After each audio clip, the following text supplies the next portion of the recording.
Muy buenas noches para todos, bienvenidos a Encuentros, un espacio que tiene nuestra parroquia Nuestra Señora de los Dolores para hablar de diversos temas y diversas posibilidades que tocan desde la vida personal y espiritual y desde también los elementos de formación como seres humanos.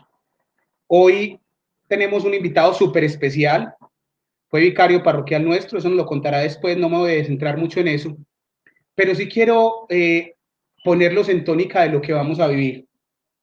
Hemos vivido momentos difíciles por las circunstancias que socialmente el mundo ha vivido, la pandemia, el problema del COVID, pero aparte de eso, hay seres humanos que viven unas realidades y a nosotros nos ha dolido y nos ha parecido complejo estar en nuestras casas con comodidades y con la posibilidad mediana de salir en algunas circunstancias.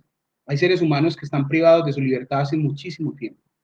Van a estar ahí mucho tiempo y vamos a estar hoy acompañándonos con un hombre que motiva el trabajo desde la vivencia de la espiritualidad y desde la vivencia de la fe, para que esas personas, como hemos vivido nosotros en algunos momentos, no pierdan su sentido de vida.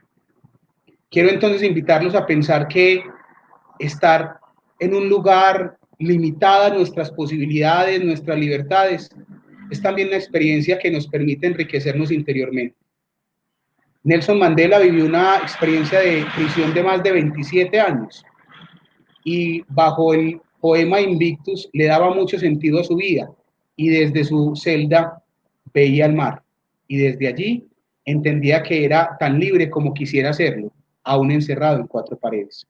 Bienvenidos entonces a Encuentros. Hoy nos acompaña el padre Julián Cano Echeverri, un hombre muy especial, cercano a nuestra parroquia y con el cual vamos a disfrutar eso. Lo queremos invitar, aparte de que nos cuente de su vida y de su experiencia en la pastoral penitenciaria, a que nos regale un momento de oración para conectarnos con esta realidad. Julián y Chucho, bienvenidos.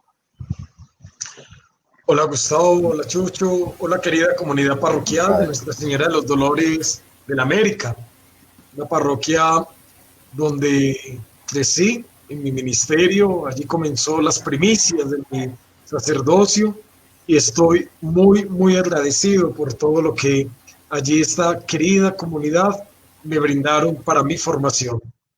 Qué bueno por este medio poder dirigirme a cada uno de ustedes y a todas las personas que nos escuchan e invitarlos a vivir un espacio de encuentro con Dios, de encuentro con nuestros seres queridos y a través de estos medios con aquellos que se encuentran en otros lugares, en otras circunstancias, lamentablemente por esta pandemia, pero que a través de estos medios se nos fortalece y se nos anima a vivir la fraternidad, a vivir la amistad, a vivir el amor. Gracias, Gustavo, gracias, Chucho, por invitarme en esta noche a vivir esta experiencia con ustedes. Bueno, padre, muchas gracias a usted por habernos aceptado la invitación. Sabemos que pues tiene sus encuentros también en su parroquia. Nada más acaba de terminar la Eucaristía. Creo que la celebró súper rápido para poder cumplir con nosotros aquí. Pero bueno, entrando en materia, tenemos unas preguntitas y queremos que usted nos cuente más de usted. Y queremos saber quién es Julián Cano, aparte de que es del municipio de Copacabana, a donde una vez fui a realizar una labor. Una misión. Yo creo que no se le olvida, porque eso fue algo pues muy tras mano, poder contactar a su mamá para poder hacer lo que íbamos a hacer. Pues como lo dijo usted, fue su primera parroquia y no se podía dejar pasar el primer año de ordenado, que fue el 22 de noviembre del 2008, y al 22 de noviembre del 2009 le celebramos a usted su primer aniversario. Es más, lo celebramos un día antes porque al día siguiente había retiro espiritual de niños de primera comunión. Entonces lo celebramos así. Y ese día también usted tuvo la primera Eucaristía de su ahijado en Copacabana. Sí. Entonces fue una cosa así como de locos, aquí como recordando un poquito. Pero bueno, cuéntenos entonces quién es Julián Cano como persona. Bueno, ¿quién soy yo? Soy una persona alegre, servicial, dispuesto a escuchar. Me gusta compartir ambientes muy fraternos, ambientes tranquilos, ambientes que dan esperanza, ambientes que motivan y dan ganas de vivir. Soy una persona sencilla, me gusta mucho la lectura, me gusta cada día aprender de las novedades que la vida nos va ofreciendo, que no se convierten en obstáculos, sino más bien en oportunidades para aprender cada día. Soy una persona que busca hacer cada día las cosas bien y que por su fe, por su religión y por el ministerio que he recibido, a Dios gracias, trato de hacer lo que a Dios le agrada, de vivir lo que predico, de vivir lo que el Evangelio me impulsa a enseñar y a transmitir, de vivir plenamente ese misterio del amor de Dios. Julián, hablando de tu vocación, contanos un poquitico cómo un ser humano en las vivencias que tenés desde Copacabana. Yo también fui a tu casa y tuve la oportunidad de conocer ese espacio tan bonito y de vivir unas realidades de tu familia que la vida nos puso cercanos. Te hizo llevar a pensar en no ser ingeniero, abogado o arquitecto, no sé qué cosas, pero sí que fueras sacerdote. Bueno, lo primero que tengo que decir es, soy de una familia católica, mi papá, mi mamá, personas de Eucaristía, cada 8 días, de oración del Santo Rosario, todos los días, hombres muy creyentes. Mi papá, un hombre que durante muchos años ha estado al servicio de la iglesia en un grupo muy especial que existe en todas las parroquias, y es el equipo de altares y monumentos, aquellas personas que ayudan a preparar todo lo concerniente a las celebraciones litúrgicas, Semana Santa, fiestas patronales, la Navidad. Y mi papá hacía parte de este equipo de trabajo. Allí en Nuestra Señora de la Asunción, en Copacabana, yo comencé a participar de este grupo con mi papá y a estar muy cerca a los sacerdotes. Y allí comienza como esa motivación en el ejercicio de prestar mi servicio como acólito, en la formación litúrgica, en el equipo de trabajo de altares y monumentos, en el compartir constante y frecuentemente con todo un equipo de sacerdotes. Conocí muchos sacerdotes en mi niñez, hombres muy buenos, hombres sencillos, hombres muy cercanos, con quienes compartíamos desde los momentos de la liturgia, la oración, los sacramentos, hasta ir a jugar un partido de fútbol, ir a jugar baloncesto, o compartir otros espacios que me ayudaron a crecer y a madurar como persona, y donde comienza a suscitarse esa vocación a la vida sacerdotal. Inicialmente es una guerra, porque les cuento que a mí me gustaba mucho la química, quise estudiar química pura, me presenté y bueno, pasé a la segunda opción, que era matemáticas. Empecé con el deseo de estudiar matemáticas en la Universidad de Antioquia, pero en ese año se dio la posibilidad de conocer el seminario conciliar. De hecho, solo había visitado el seminario una sola vez en la vida. En ese año, antes de, estaba en 11, estaba como en la duda, ¿quiero ser sacerdote o quiero estudiar química? Me podía mal la química, pero Dios sabe cómo hace sus cosas.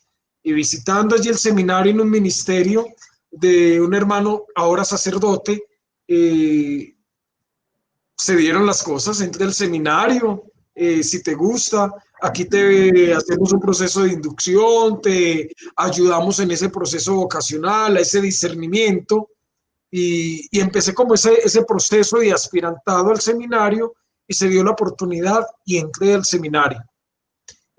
Pasado toda la etapa de filosofía, pensé en retirarme.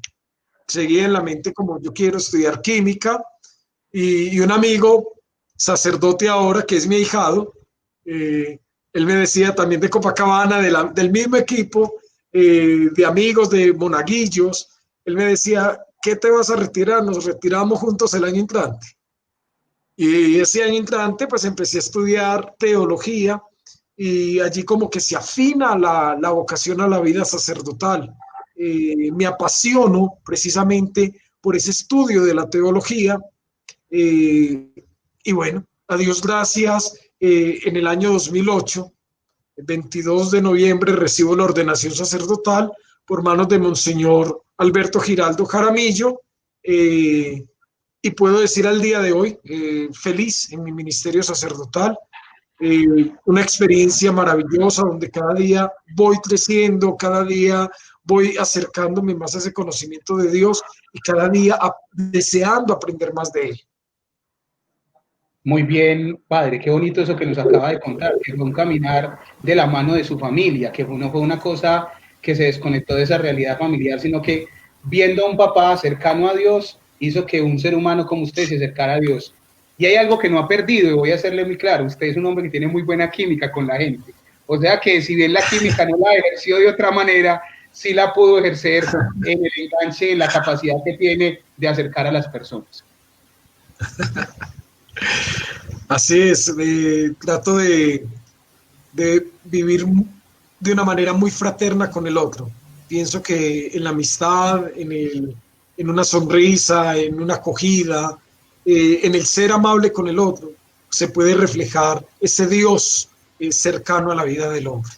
Y como sacerdote siento ese llamado de llevar a la persona que conozca la realidad de un Dios, no de letras, no de liturgias, no de ritos, sino un Dios muy humano, un Dios muy cercano a la realidad de cada uno de nosotros. Qué bien, padre. Muy bien. Eso. Bueno, padre, siguiendo. Aquí haciendo memoria, usted con su primer año de ordenado y pasados los días de esa fecha, a la parroquia de nosotros, en esos días vino Monseñor Víctor Ochoa, cada día ahora obispo de Cúcuta, a darle la gran noticia de que usted iba a trabajar para la pastoral penitenciaria. ¿Qué es eso de la pastoral penitenciaria? ¿Cómo fue esa reacción salir de una parroquia y tener que ir a trabajar con personas privadas de la libertad? Saben que la verdad fue duro, no fue fácil. Nunca había visitado una cárcel. De hecho, conocer la cárcel era simplemente o por lo que decían los medios de comunicación o por lo que uno ve en las películas, pero visitar una cárcel nunca lo había experimentado. Cuando a mí me hablan de la decisión de enviarme a trabajar a la cárcel, lo primero que sentí fue miedo. Y recuerdo que cuando me dicen debo pasar a la oficina del arzobispo, y él me decía, tengo ganas de enviarte a la cárcel, lo único que pensé fue, bueno, monseñor, ¿y yo a usted qué le hice? Porque realmente la cárcel es un lugar difícil de comprender, difícil de entender, difícil de asimilar. Recuerdo que empieza todo ese proceso de inducción, procedimientos, normas, cuál va a ser mi tarea como capellán de un centro penitenciario, cuál va a ser la tarea, la forma como debo asistir a los demás. Y entonces me dicen, oye, te corresponde entrar a los patios, escuchar a los privados de la libertad, atenderlos, ayudarles en esa realidad por la cual atraviesa su vida. Les voy a pedir un segundo, yo conecto el computador que está que se descarga. Tranquilo, padre, no hay ningún problema, no se preocupe. Invitamos a la gente yo recuerdo preguntas, no se le olvide que aquí estamos en el espacio para que podamos también hacer una interlocución con el padre Jesús. Exacto, sí, no, aprovechemos a dar saluditos. Estela Urbano que está conectada, saludos. John Jairo, que nunca falta, que ya nos tiene ahí unas preguntitas, enseguida las estaremos compartiendo. Y Yamile Tobón también le manda un saludo al padre. Qué bien, muy bacano eso, que la gente todavía se acuerde de quién fuera nuestro vicario parroquial. Qué detalle. Bueno, entonces les sigo pues contando. Y entonces empecé a trabajar en la cárcel. Yo le decía al arzobispo en ese, Monseñor Alberto Giraldo, Monseñor, deme un periodo de prueba, porque no creo que vaya a ser capaz de estar allí en la cárcel. Yo le prometí obediencia el día de mi ordenación, hasta le decía santa obediencia, porque no es fácil obedecer. Y bueno, él me dijo 6 meses. Cuando estaba en el 5.º mes, yo recuerdo, yo empecé a contar 29, 28, 27, 26, y cuando estaba ya por el día 12, surge el boom en la Arquidiócesis de Medellín, el señor arzobispo ha renunciado, el Papa ha aceptado la renuncia, sede vacante. Y cuando esto sucede, según el derecho canónico, inmediatamente todo se queda tal como está en la arquidiócesis, no se mueve absolutamente nada. Y los sacerdotes quedan en el lugar donde fueron nombrados, o sea, absolutamente nada se mueve hasta que no llegue el arzobispo nuevo. Al mes nombran a Monseñor Ricardo Tobón, y solamente pensé, bueno Dios, ¿qué quieres de mí? Porque es difícil ir a la cárcel, es difícil trabajar con los internos, y me da como temor acercármele al arzobispo nuevo, presentarme y decirle, cámbiame, cuando realmente es una pastoral compleja y difícil. A partir de ese momento, comencé a sentir que Dios me quería allí trabajando en la cárcel. Estoy desde finalizando el año 2009, en este trabajo, a la fecha, y ha sido una experiencia gratificante. 11 años donde no solo he brindado, tengo que decir, he recibido y he aprendido mucho. Se bloqueó el padre.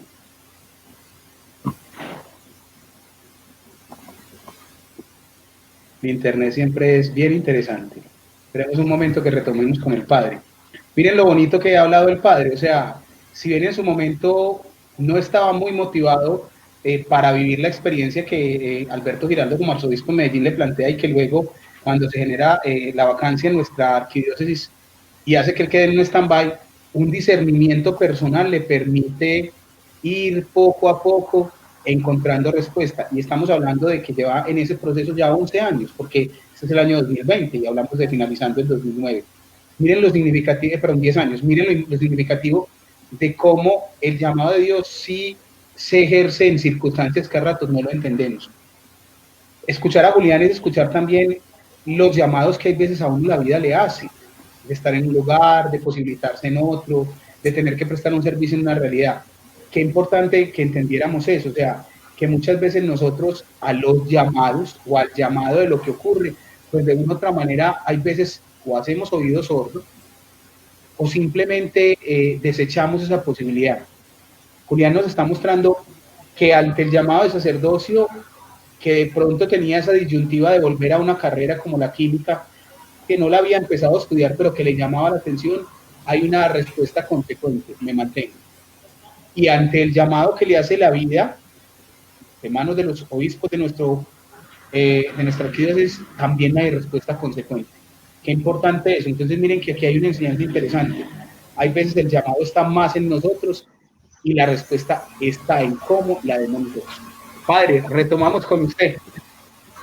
Claro que sí. ¿Dónde quedamos? En que usted estaba contando que se fue el arzobispo, usted tuvo que la vida en stand-by y que usted ese tiempo le sirvió como un discernimiento para decir, sí, aquí me voy a quedar. Así es. Desde el año entonces, finalizando el 2009, comencé esta labor en las cárceles.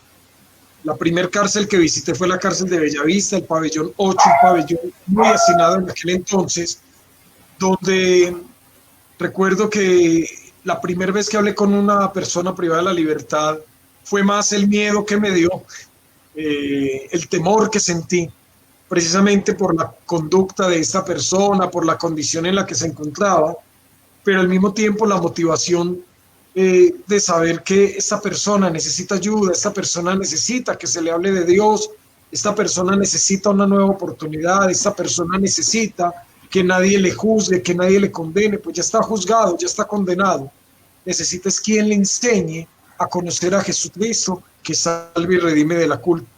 Y a partir de ese momento, como les decía, comprendí, Dios me necesita en este lugar. Y allí estamos, hace 11 años prestando este servicio en las cárceles de acá de Antioquia. No solo como párroco ahora de la parroquia personal, Nuestra Señora de las Mercedes, sino como capellán de la regional noroeste, coordinador de esta zona, donde atendemos 21 cárceles a través de un equipo humanitario, capellanes, diáconos, agentes de pastoral penitenciaria, y donde comprendemos que estas personas esperan que se les dé una nueva oportunidad. Bueno, padre, ya tocando ese tema de capellanes y personal que apoya, pues por aquí tenemos unas foticos y pues queremos como que nos cuente a ver de qué se trata o en dónde estuvieron participando en ese momento. Entonces, por aquí. ¿Esto dónde fue? ¿Qué estaban haciendo? Muy bien. Muy bien, esto a que vea que esto es todo un rastreo, Julián. Aquí investigamos. Eso estoy viendo. Esto fue un encuentro de pastoral penitenciaria a nivel nacional. Estuvimos con un equipo de agentes de la pastoral de acá de Medellín. Viajaron con nosotros. Allí está el diácono Cornelio, todo este equipo de agentes. Nos faltan algunas de las señoras que también nos llevaron en ese momento como a conocer la parte de todo ese sector de la Candelaria en Bogotá. Y bueno, una actividad de integración. Pero en ese encuentro fue algo muy bonito porque fue preparar desde acá, desde la Arquidiócesis de Medellín, todo un material de catequesis, que se llama catequesis por correspondencia, para preparar a la población privada de la libertad en Colombia. Es un material que utiliza la pastoral penitenciaria en todas las cárceles de Colombia y que permite acompañar a las personas privadas de la libertad que se preparan para los sacramentos, pero también acompañar a las personas privadas de la libertad de la manera post-sacramental, después de recibir los sacramentos. Fue una experiencia muy bonita. Estuvimos en Bogotá cerca de 500 y algo agentes de pastoral penitenciaria a nivel nacional. Qué bonito, padre, eso. Gente de acá que trabajando en ese sentido. Y regálele otra fotico, Chucho, a ver qué nos muestra esa otra fotico. Esta fotico la encontré en Pastoral Social. ¿Qué pasó ahí? Esta Eucaristía fue en la cárcel de máxima seguridad de Itagüí. Está la capilla, allí están las personas privadas de la libertad y en esta Eucaristía estábamos celebrando ya la preparación inmediata a los sacramentos de iniciación de esa persona que está allí conmigo. La señora de la pastoral que está detrás de mí era su catequista y él ya a los 8 días recibiría el sacramento del bautismo, la primera comunión y la confirmación. Y este fue el signo como de la admisión a la Iglesia Católica. De hecho, es un proceso muy bonito, les comparto porque él era testigo de Jehová y en este proceso inició como su conversión y adhesión a Cristo. Y allí lo estábamos recibiendo a la fe de la Iglesia. Padre, le hago una pregunta. Cuando usted llegó a la cárcel, usted nos contaba a nosotros que cuando todavía teníamos mucha conversación porque sus tiempos son muy limitados, ¿esa fue la capilla que usted construyó o esa fue otra que había allá en la cárcel? No, esta capilla antiguamente era un taller de maderas y ahora es un templo católico, recibió la bendición por parte de Monseñor Ricardo Tobón. Allí tenemos incluso el sagrario, tenemos, es templo. y allí es el lugar de encuentro de los fieles católicos que están privados de la libertad. Prácticamente fue una de las primeras metas que tuvimos allí en la cárcel, y fue construir una capilla, templo católico para las personas privadas de la libertad. Muy Jesús, bien. tenemos preguntas de la gente. Sí, tenemos varias preguntitas. Bueno, aquí hay un saludo que yo no sé si el padre se acuerde de esta persona, pero ella sí se acuerda de usted, y es de Yamile. Julián es una personita maravillosa, tengo muchos recuerdos de él desde la escuelita, siempre con esa vocación tan firme. Lo veo hoy y me da mucho orgullo. Dios derrame bendiciones sobre ti siempre. Te quiero mucho. Oiga, pues, Camila es compañera mía de estudio de la escuela, del colegio. Qué bueno, qué rico. qué bonito. Bueno. Un saludo también muy fraterno para Yamil, y sabes que te quiero mucho, y me alegra que estés unida a nosotros. Bueno, John Jairo pregunta que desde qué año funciona la pastoral penitenciaria en la arquidiócesis.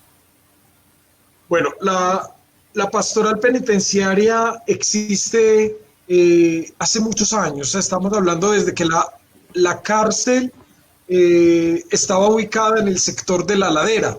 Estamos hablando de, yo creo que años 80, donde sacerdotes de la arquidiócesis con equipos de personas asistían pastoralmente el centro penitenciario de La Ladera, o la cárcel La Ladera.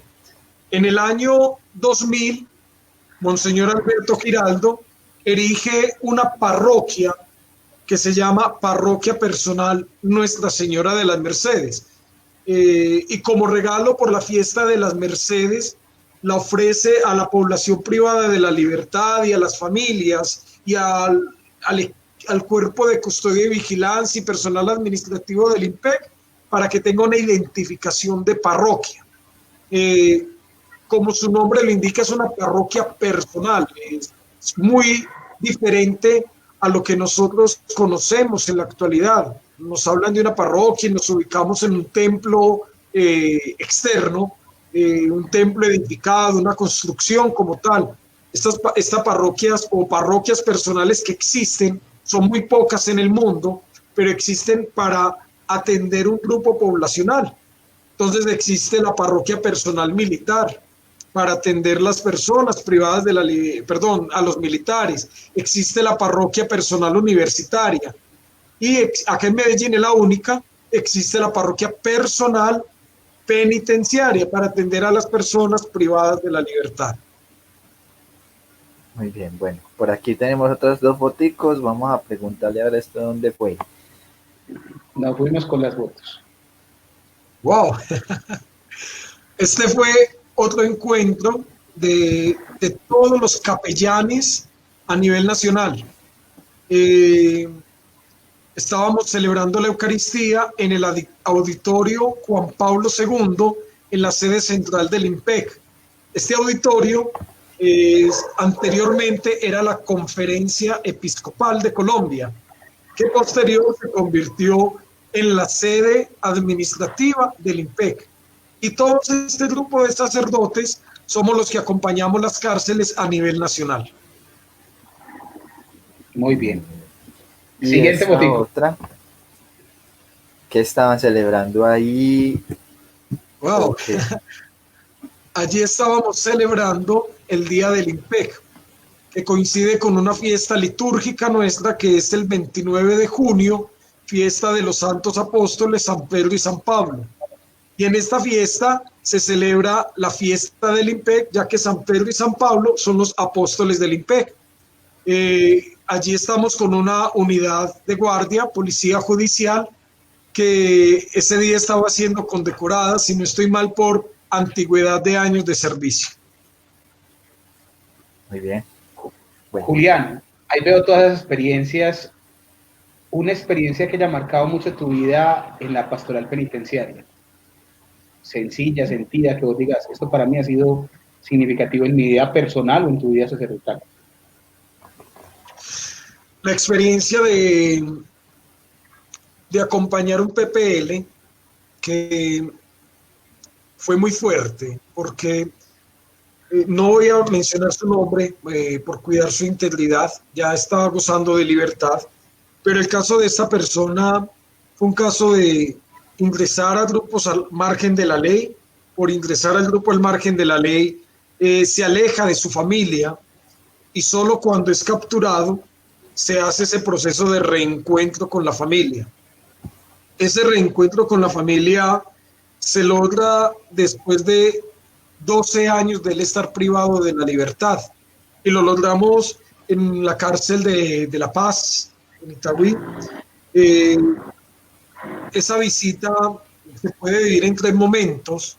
En primer lugar, la mamá llega, se le permite una visita de familia extemporánea, porque la visita es normalmente el día domingo, pero por ser un proceso se le permite una visita en un horario y día diferente.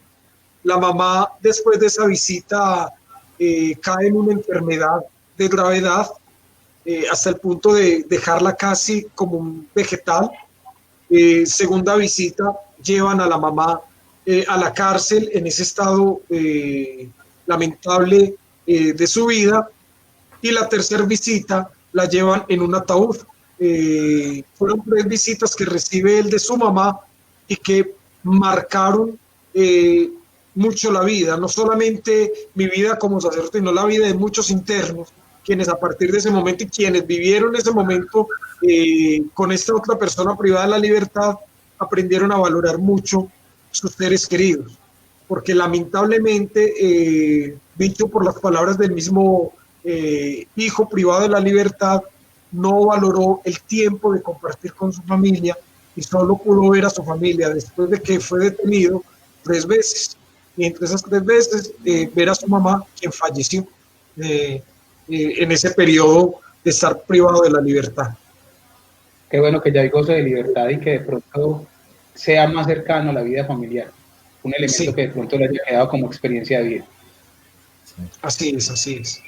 Padre, si uno como persona quiere vincularse a la pastoral penitenciaria, ¿qué debe de hacer? ¿A dónde debe de acudir? ¿Qué requisitos hay?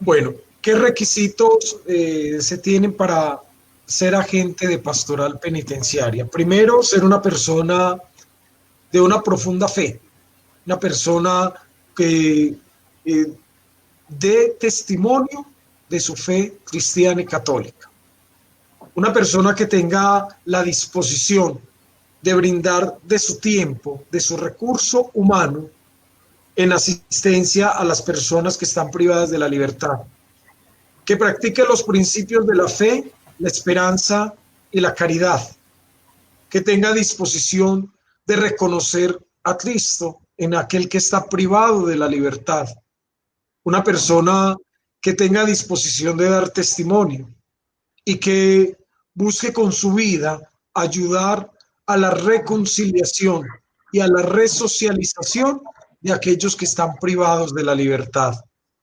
Iniciamos con un proceso de formación. Es un proceso que dura 3 meses, donde semanalmente están recibiendo formación en 4 áreas de gran importancia. Hablamos del área doctrinal. Tenemos allí formación bíblica, formación teológica, formación en doctrina social de la Iglesia. Tenemos allí una formación humana. En esa formación humana, la persona se le brinda herramientas de tal manera de que al llegar al centro penitenciario no sea un verdugo que juzgue y condena, sino un hermano que ayuda a la redención de ese ser humano que necesita encontrar libertad, que necesita encontrar reconciliación, que necesita encontrar paz. Brindamos formación en normas, leyes y procedimiento penal.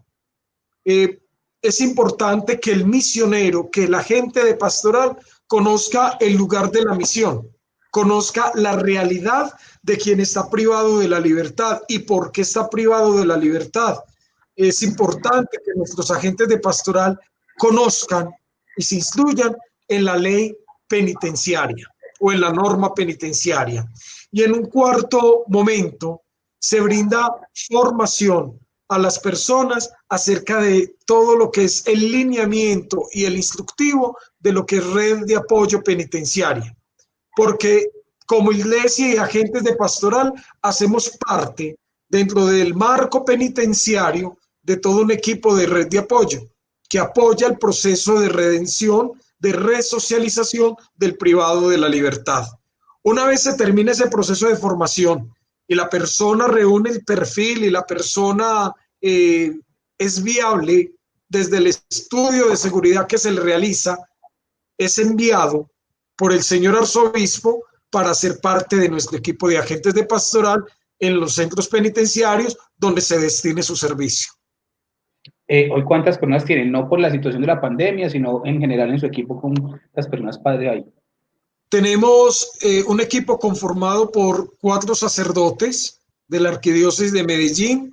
Los 4 sacerdotes hacemos parte de los funcionarios de planta del IMPEC. Tenemos 12 sacerdotes voluntarios que nos apoyan también en los centros penitenciarios. Tenemos 6 diáconos permanentes, un diácono en formación. Tenemos 216 personas que hacen parte de este equipo de agentes de pastoral y que nos apoyan, algunos semanalmente y otros que, siendo pues por su profesión en áreas afines, nos acompañan en las jornadas profesionales que realizamos en las cárceles más distantes de acá de la regional noroeste. O sea que alrededor de unas 300 personas. Padre, yo lo veía a usted en el noticiero arquidiocesano, hablando de cómo se podía vincular la gente en esta pandemia a las acciones para la pastoral penitenciaria. ¿Hacia dónde debemos nosotros colaborar si no estamos vinculados porque de pronto no tenemos la formación, no hemos vivido la experiencia, pero cómo podemos conectarnos con esta pastoral penitenciaria? Bueno, la pastoral penitenciaria tiene como finalidad la asistencia integral de la persona privada de la libertad, de sus familias y los funcionarios del IMPEC. Nosotros acompañamos todos un proceso que se realiza en la cárcel de resocialización, de reconciliación, de formación sacramental, pero también asistimos social y humanitariamente a quienes están privados de la libertad. Nos encontramos con personas que son de diferentes regiones del país, que nadie los visita, que no tienen quien les brinde elementos de aseo, que no tienen quien les brinde lo necesario para vivir con dignidad. Entonces la pastoral penitenciaria realiza cada año una campaña que se llama Acuérdate de los presos, como si ustedes mismos lo estuvieran. Y en esa campaña busca precisamente solidarizar, motivar a la solidaridad a todos nuestros fieles de la iglesia de la Arquidiócesis de Medellín. Hablo de las parroquias, donde se motivan a donar allí en su parroquia elementos, en primer lugar, de aseo, tales como un papel higiénico, una crema dental, un cepillo dental, un jabón de baño. Hoy pedimos jabón antibacterial por las condiciones que estamos viviendo, un jabón azul o jabón de lavarropa. Hablamos de toallas higiénicas, máquina de afeitar desechable, desodorante,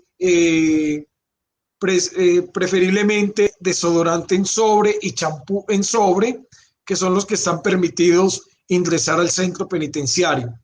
Por esta temporada de pandemia hemos solicitado también la campaña de elementos de bioseguridad, como gel antibacterial, amonio cuaternario, alcohol, tapabocas en tela lavable, preferiblemente tela antifluidos, para conformar un kit de bioseguridad. Como acá hay elementos inflamables, estos elementos ya se entregan bajo la autoridad penitenciaria, evitando pues cualquier tipo de riesgo en el centro penitenciario. También hemos pedido el apoyo económico, quienes deseen hacerlo, consignando a la cuenta de ahorros de la parroquia personal Nuestra Señora de las Mercedes, cuenta Bancolombia, donde la gente puede hacer sus aportes. Ahorita le decimos, nos da el numerito para anotarlo ahí para que la gente le quede claro, y ahí estamos poniendo la dirección de su parroquia y todo ese tipo de cosas donde pueden llevar algunas donaciones y eso. Estamos siendo como claros que nos podemos basar de esa dirección para que le lleguen donaciones en ese espacio. Perfecto. Exactamente, sí. Por lo regular en esa campaña casi siempre se hace por esta época, previo como a las fiestas patronales de Nuestra Señora de las Mercedes, que casualmente inician después de las de nosotros. Las de nosotros terminan el 15 y las de ellos empiezan el 16 de septiembre. Así es, incluso este año la campaña se adelantó precisamente por ese tiempo de pandemia, porque necesitamos precisamente recoger el recurso. Hoy les cuento, hemos entregado 1.260 elementos de aseo a la cárcel de La Paz. Hemos entregado 1.350 implementos de aseo e implementos de seguridad a la cárcel de reclusión de mujeres. Enviamos, a Dios gracias, 400 implementos de bioseguridad a la cárcel de Quibdó, donde también la pandemia fue muy fuerte. Y ahora estamos en la gestión para recoger implementos de aseo para la cárcel de Bellavista y Complejo Pedregal, sección hombres, implementos de aseo y de bioseguridad. Ahí lo tienen claro, para los que ven el programa, para las parroquias, poderse vincular allá para poner ese tipo de cosas. Padre, tenemos dos preguntas finales muy interesantes y tienen que ver más con la vivencia personal. Jesús. Bueno, padre, cuéntenos usted como párroco de esa parroquia en estos momentos, cómo ha vivido la pandemia, cómo ha pasado necesidades, la gente ha estado apoyándolo, acompañándolo, porque sabemos de que llevamos casi 4 meses con los templos cerrados, entonces los ingresos de la ofrenda a las parroquias se han reducido mucho. ¿Cómo va ese proceso en este momento? Bueno, yo realmente estoy muy agradecido con Dios y agradecido con la comunidad parroquial. Y creo que es un sentimiento que todos los sacerdotes tenemos a nuestras respectivas comunidades, porque Dios no nos abandona. Dios siempre está acompañándonos y nos está animando para que continuemos con la misión. Sabemos que no es fácil, porque nos ha tocado aprender a la fuerza de todo esto de la virtualidad. Estamos en una época de aprendizaje y creo que esto nos motiva a todos a vivir mejor, a ser mejores. La parroquia es una parroquia que por sus condiciones es de población adulto mayor. Son muy pocos los niños, los jóvenes que encontramos acá en la parroquia. Pero saben que hemos celebrado la Eucaristía cada día, hemos celebrado y orado por las intenciones de la comunidad. La gente ha aprendido a ubicarnos a través de las redes, que eso también ha sido una pastoral muy bonita, enseñarle a algunos adultos mayores de la parroquia a manejar un WhatsApp, a manejar un Facebook, a tener comunicación no solo con la parroquia, sino también con sus seres queridos, sus familiares que viven en otras partes del país o otras partes del mundo. El poder acompañarlos y dirigirnos a ellos con un mensaje de esperanza, con un mensaje de evangelio a través de estos medios, un celular, el computador, una videollamada, nos permite como vivir esa cercanía con los otros. Creo que ha sido una experiencia muy interesante. Ha sido un tiempo de mucha carestía.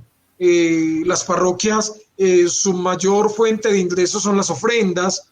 Igual siguen las responsabilidades, los compromisos, el sostener estos templos, casas curales, sostener la seguridad social, los empleados, nos cuesta, pero hemos estado tratando, buscando el recurso, creando, innovando actividades, buscando como ese apoyo de la comunidad económico para poder continuar con esas tareas. Ha sido difícil, pero contamos con la mano de Dios y sé que la comunidad no nos abandona. Padre, dos últimas preguntas. ¿Cómo vemos a Jesús en el preso, en la persona condenada? Y la segunda pregunta para cerrar es, los que estamos libres, ¿qué ataduras tenemos como seres humanos? Porque si bien hay veces no creemos que estamos encerrados en una cárcel, luego te hice una expresión dura, ¿cómo podríamos hablar de eso? Como para darle un sentido de tinte espiritual a esto, porque hemos hablado mucho de lo que se hace en la pastoral, pero eso, o sea, ¿cómo ver a Jesús en ese personaje que está privado de la libertad y en qué vivimos atados los seres humanos que nos creemos tan libres? Hay un evangelio que no solo es hermoso, porque nos invita a descubrir a Jesús en el que sufre, sino que nos pone a cada uno de nosotros en el lugar del que sufre. Y allí nos dice el Evangelio con mucha claridad: venid, benditos de mi Padre, porque tuve hambre y me diste de comer, tuve sed y me diste de beber, estuve desnudo y me vestiste, estuve enfermo o en la cárcel y me visitasteis. El Evangelio terminará diciendo: Señor, ¿y cuándo hicimos todo esto? Y dirá el Señor: cuando lo hicieron con uno de estos mis pequeños, conmigo lo hicieron. Desde ese momento del Evangelio se nos invita a llegar a la vida del que sufre. No solo hablo del que está privado de la libertad, hablo de aquel que está en el cuarto de al lado, que también puede estar pasando una realidad de cárcel en su propia vida, y poder llegar a esa realidad de encierro, a esa realidad de sufrimiento, a esa realidad de angustia, a esa realidad de crisis, a esa realidad de hambre y sed de Dios, a esa realidad de hambre y sed de comprensión, a esa realidad de hambre y sed de justicia, y poderle llevar un mensaje de esperanza, y poderle brindar un abrazo, y poderle brindar un espacio de reconciliación y de paz. Y entonces ahí es donde descubrimos que aquel que está a mi lado, que puede estar privado de su libertad en su propio cuerpo y gozando de libertad física, necesita de Dios, y que yo no estoy para juzgarle, y que yo no estoy para condenarle, y que yo no estoy para destruirle. Yo estoy para mostrarle a Jesús, que salva, que redime, que reconcilia, que perdona la vida de aquella persona. Y que mientras vivimos siempre vamos a tener una nueva oportunidad para ser mejores, siempre vamos a tener una nueva oportunidad para hacer lo que está bien a los ojos de Dios. Todos nosotros, mientras vivimos en esta realidad, mientras estamos limitados al espacio y al tiempo, mientras estamos revestidos de esta corporeidad, podemos atravesar momentos difíciles. No nos salvamos los curas. Momentos de soledad, momentos de angustia, momentos de depresión, momentos de tristeza, momentos donde pensamos que no tenemos salida, momentos donde nos encerramos incluso en un problema insignificante, pero para nosotros es un monstruo grandísimo, y que es allí donde necesitamos quien nos ayude a encontrarnos, a redireccionar nuestra vida a Dios y a comprender de que en Él está la solución a todos nuestros problemas, y que mientras vivimos tenemos una nueva oportunidad. Padre, qué bonitas palabras, qué significativo eso de que uno en la vida hay veces piensa en eso. Aquí aparece un afiche suyo de lo que se está promocionando como para que lo tengamos en cuenta. Pero quiero darle mucha fuerza a eso. Cuando somos cercanos al otro, cuando vivimos esa realidad, estamos siendo verdaderamente cristianos. Yo los quiero invitar a eso. Recuerden que las pastorales y las acciones pastorales de nuestra arquidiócesis son muy grandes y la gente estará privada de la libertad, más no de la dignidad, y Gabriel lo recalca muy significativamente eso. Padre, muchas gracias por este espacio, por haber escuchado un testimonio de vida, por haber encontrado con una realidad que se llama Julián Andrés Cano Echeverry, sacerdote, fiel, hombre que trabaja y que dedica su tiempo a ese tipo de cosas, como ayudar a quienes de una u otra manera eso, pero también la invitación a que nos hizo a pensarnos que hay veces lo que necesitamos es salir de nuestra propia realidad, de una cárcel que a ratos nos convoca, que somos nosotros mismos, para encontrarnos con otros. Un agradecimiento muy especial en nombre de nuestra parroquia. Esta es su casa, lo digo en la mía, pues, y en la de Chucho y en la del resto de la parroquia, y realmente verlo a usted es ver a Jesucristo, un Jesucristo del siglo XXI que está dedicado a ayudar y a servir a los otros. Jesús. Así es, sí, Padre, no, agradecerle pues por habernos acompañado, por haber sacado un rato de su tiempo, darle un saludo también a las personas que se han conectado a esta transmisión de la parroquia Nuestra Señora de las Mercedes. Ahí les compartimos la dirección por si le quieren llevar utensilios de aseo para la cárcel, por si desean contactarlo o por si desean darle alguna donación económica. Ahí también está el número de cuenta para que apoyemos y acompañemos esta pastoral penitenciaria, que igual ayudar a los presos es también una obra de misericordia que tenemos que tener presente. Padre, para irnos, regálenos su bendición antes de irse, pues, y ya que usted cierre este cuento tan bonito que vivimos hoy. Y reiterarle eso, cuenta Bancolombia 100 424 993 07. De verdad, Julián, muchas gracias. De verdad y de corazón, agradecerles a ustedes por este espacio que me brindan, por ese apoyo tan maravilloso que brindan a la parroquia Nuestra Señora de los Dolores. Allí los conocí, allí comenzó esta experiencia de amistad y que hoy, gracias a esta realidad, nuevamente nos vemos y poderle dirigir mi palabra también a las personas fieles de la parroquia Nuestra Señora de los Dolores. Hay un grato recuerdo por cada uno de ustedes. No mencionaría nombres porque son muchos y de verdad que allí está el primer amor, porque allí comienza a forjar ese ministerio sacerdotal que el Señor me regaló. Encomendarme a sus oraciones, a nuestra patrona, a Nuestra Señora de los Dolores de la América, a orar por vuestros sacerdotes, acompañarlos, al padre Juan Manuel, al padre Carlos, que son sus pastores, acompañarlos, a los sacerdotes que colaboran allí en la parroquia.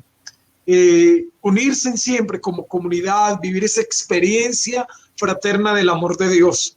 Todos estamos en este mismo cuento, estamos peregrinando hacia el encuentro con Jesús. Y en la vida de comunidad, en la celebración de la iglesia, en la liturgia de la iglesia, es donde nosotros aprendemos a vivir esa experiencia de Jesús cercano a nuestra vida y a nuestra historia. Oren siempre por nosotros, oren porque nosotros necesitamos de esa fortaleza espiritual que ustedes nos brindan. De corazón, desearles siempre lo mejor. Cuenten con mi oración y que el Señor Dios Todopoderoso los bendiga, los guarde, los proteja y los conserve siempre en su presencia. En el nombre del Padre, y del Hijo, y del Espíritu Santo. Amén. Dios les pague. Bien, muchas gracias. Una feliz noche para todos, a nuestra parroquia. Y recuerden, encuentros martes 6 de la tarde, repetición a las 8 de la noche por el canal de YouTube de la parroquia. Una feliz noche para todos.